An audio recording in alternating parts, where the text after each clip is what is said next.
Da oggi le imprese artigiane di lavorazione del vetro e della ceramica con sede nell'isola di Murano a Venezia potranno caricare le domande attraverso il sito internet del Ministero delle Industrie e del Made in Italy per ricevere a fondo perduto un contributo che permetterà loro di contrastare il caro energia.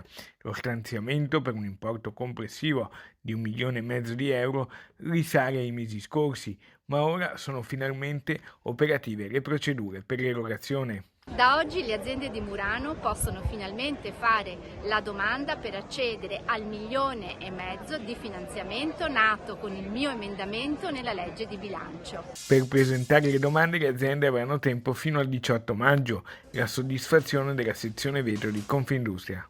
Tale stanziamento andrà a sanare una posizione che si è creata con quello precedente, ossia che per il raggiungimento del limite del de minimis molte aziende non erano riuscite ad ottenere tutti i fondi promessi.